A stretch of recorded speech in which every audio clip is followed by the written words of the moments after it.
மயில பாண்டியன் ஸ்டோர் வீட்டில் ஏற்றுக்கிறாங்க.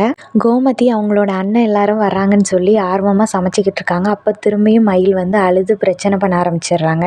இதை பார்த்த சரவணனுக்கு ரொம்ப கோவம் வந்து அவங்கள கண்டபடி திட்டுறாரு. கோமதியோட அம்மா, இந்த நேரம் பார்த்து இப்படி பண்ணுறியம்மா, எங்கள் குடும்பம் இப்போதாம்மா சேரப்போகுது அப்படின்னு சொல்கிறாங்க. இந்த ஒரே ஒரு விஷயத்த சொல்லிட்டு நான் இங்கேருந்து கிளம்பிடுறேன் அப்படின்னு சொல்கிறாங்க மயில்.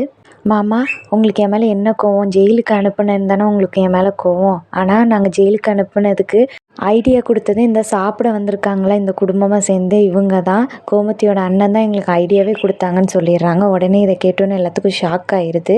உடனே கோமதியோட அண்ணன்கிட்டையும் கேட்குறாங்க, நீங்கள் தான் ஐடியா கொடுத்தீங்களான்னு. உடனே அவரும், ஆமாம் நாங்கள் சொன்னது உண்மைதான் ஆனால் அப்படின்னு சொல்லி ஆரம்பிக்கிறாரு. யாரும் அவரை பேச விடவே இல்லை. எல்லாருமே ரொம்ப கோவப்பட்டு கத்த ஆரம்பிச்சிடுறாங்க. பாண்டியனும், நீலாம் ஒரு மனுஷனாயா?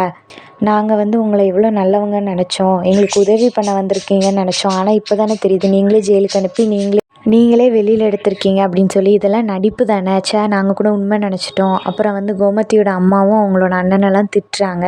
டேய், நீங்கள் ஏன்டா இப்படிலாம் பண்ணுறீங்க, உங்கள் தங்கச்சி தானே அவ அப்படின்னு சொல்லி. கோமதிக்கு ஒரே வருத்தமாயிருது. ஒரே புலம்ப ஆரம்பிச்சுட்டு அழ ஆரம்பிச்சிடுறாங்க. அதுக்கப்புறம் மயிலும் இதெல்லாம் பார்த்துட்டு, எல்லாரும் என்னை மன்னிச்சிருங்க, இதுக்கப்புறம் இந்த வீட்டு பக்கமே நான் வரமாட்டேன் அப்படின்னு சொல்லிட்டு அந்த வீட்டை பார்த்து அப்படியே அழுதுகிட்டே கிளம்புறாங்க. அப்போ திடீர்னு பாண்டியன் கூப்பிட்டு, நீ இனிமே இந்த வீட்டிலே இருக்கலாமா, என் பையனோட நீ சேர்ந்து வாழலாம் அப்படின்னு சொல்லிடுறாரு. உடனே மயிலும், எந்த பொய்யும் இதுக்கப்புறம் சொல்ல மாட்டேன் மாமான்னு சொல்லிடுறாங்க.